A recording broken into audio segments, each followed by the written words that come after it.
This is a clip from the Red Cow Arcade podcast. I've been buying. Well, here's the series of events. I tell Gloria the Hobbit story to go to bed. She becomes interested in Lord of the Rings. We watch the goddamn Lord of the Rings trilogy. Yes, we watched the whole trilogy. She becomes. It's a little. Is it? I don't remember if it's a little rough for her age. It seems like it might be, but I don't know. Is it? It's pretty rough. It's PG-13. There's aspects of it that really did freak her out, and there was other aspects that I thought would freak her out, like Gollum, that she actually really took a liking to. But she. Oh, and then the ending of Return of the King. When we finally got to that, when basically Frodo decides to euthanize himself. She was very sad, because that movie, unlike a lot of movies, it's unflinching in its emotion. It just has this kind of terribly sad ending, and it doesn't cut it with a joke. It barely even has dialogue. It's just people who love each other weeping, and to a 4-year-old, she picks up on that. She's like. It's very raw. Yeah, it's pretty powerful. It's a great movie through and through. But when I was watching that scene, I was like, maybe that's why it won the Oscar, right here, because this does cut deeper than most fantasy movies will ever hope to. So anyway, she said, "Do they have a Lord of the Rings game?" They actually do have a SNES game. We talked about that last time, and it is god awful. It's kind of like a point and click DOS type of game. Yeah. Then I said, "Well, actually, I have a Return of the King GameCube game." And then she's like, "Let's play it." So then I had to I have 2 Wiis. I have one downstairs and one upstairs, but I only have one Wavebird, and Wavebird's really the only thing I want to play GameCube on, because of course Wii plays GameCube games. And then the Wiimote is required to boot the GameCube. Yeah, and the Wiimote drains batteries when it's idle. So you're always changing batteries. So it's just kind of this hellish experience. But once you put it back in service, then it's open for business again. You're like, oh, I could play games on this again. I'm gonna open the store. So I said, well, while we're here, because she was like, oh, what about Mario Galaxy 2? Because she really likes Mario Galaxy 1. So we bought Mario Galaxy 2 for Wii. I've always loved Wave Race for N64. It's this water skiing thing. Yeah. And I became aware a couple of years ago that there's a GameCube version of it, and I was like, oh, I'd like to try that. So I bought. I didn't know that. So I bought Wave Race for GameCube, and it's quite good. There's a GameCube game called Beautiful Joe. Have you heard of it?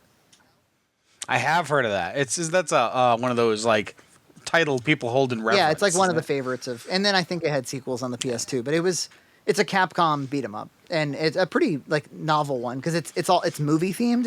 It's a guy who was at the movies. A monster came through the movie screen, captured his girlfriend, and now he becomes the superhero that's in the movie.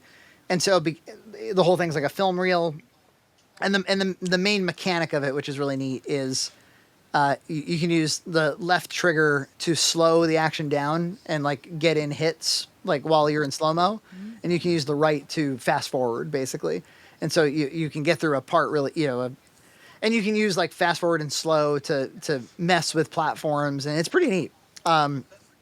That's cool. It's got cool music, and it's got just a cool vibe, a cool very cell shaded art style, that kind of that Wind Waker popularized at the time. And what else did I buy? I bought. Have I got them all at that point? Yeah, maybe. Well, I bought 2 towers because I didn't have 2 towers. I bought New Super Mario Brothers Wii because I remember liking that one, but I started playing it and I was like, oh, God, this is generic crap.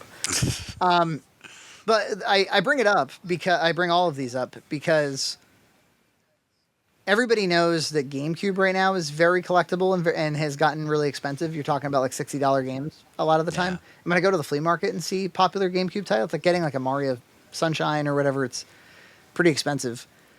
And Facebook always advertises Amazon listings for GameCube games to me, and I click them sometimes, and they're $100, $110, and I'm like, this is ridiculous.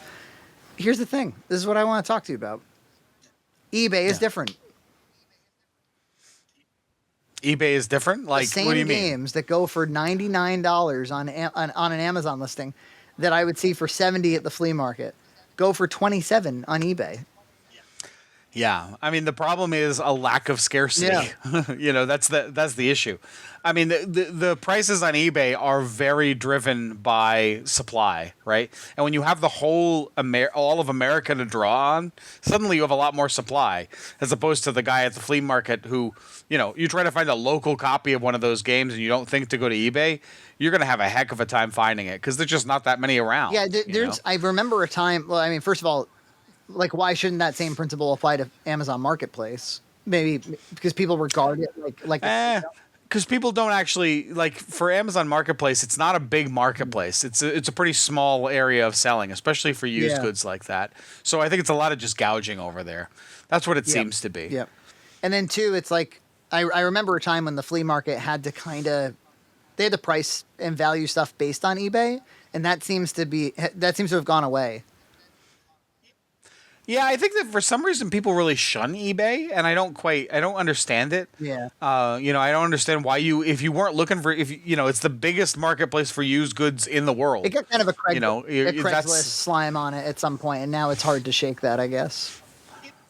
It is. I mean, there's certainly when because I bought a large amount of my vintage computer stuff from there, and you get some junk. You get some stuff that the shipping is atrocious, the condition is awful, but eBay's got really good return policies, so it's never been that big of an issue. You just got to take advantage of them. You got to actually deal with it. Their web experience hasn't matured much. That's the other aspect to it. Like, it doesn't have the same polish that you would expect from like a Web 2.5. I mean, I'm probably partially to blame for that because every time they try a new feature and I tell them, they ask for feedback, I'm like, just change it back to how it was, please. Because it's never better. It's one of my biggest pet peeves in technology today is iterating the UI for the sake of iterating the UI. Fair. If you actually have an improvement to make, I'm all for it. If you're just changing it to piss me off, you're just pissing me off. I mean, that's some very old man behavior, first of all. It absolutely is. Second of all. I acknowledge I'm an old man. I'm getting there, I'm on the road. What I find is that, I become really familiar with the UI for a long time, but then as my brain's firmware updates with what everything else is doing, when I go back to sites that haven't kind of kept up with the trends, I then find myself falling into my default habits for other sites, and I'm like, how come this site's not? Can you give me an example for eBay about what you find about the UI that is kind of disjointedly old? That's a good question. I think it's a very busy site, first of all. It doesn't seem to direct your attention to what you're looking for. It has kind of an AliExpress sort of feel to me, where Amazon doesn't feel quite so. If when you're on an Amazon listing, an Amazon listing is quite busy too at this point. But yeah, I don't know. There's something about it. Maybe it's also the kind of the white and the color and the their logo. Yeah, just the palette. Yeah, there's something that feels like the Space Jam website to me or something. Yeah, well, I mean, websites with white backgrounds are very out of style. I can't think of any other than Twitter, which tries to maintain that look. Facebook doesn't do it. Basically no one does it anymore. Has a white background, but they have a banner, right? Well, you're right. I'm looking Facebook was a lot of gray now. It's a white header with it, and then it's a gray background, and then there's boxes. A lot of grays. Yeah. Yeah. Yep. Gray is very in vogue, and I like that actually. I just recently got a new phone. I got a Pixel 6 Pro, and one of the big changes I've noticed is that everything is now dark background. Everything's gray background in the UI when you're browsing the web and everything. And it's partially because it looks nice, but it's also partially because it saves a ton of battery on the screen now. So it's dual purpose. So I'm all about that. I like the grays. So I'm having a lot of fun stepping. It's of course I could pirate these games very easily too.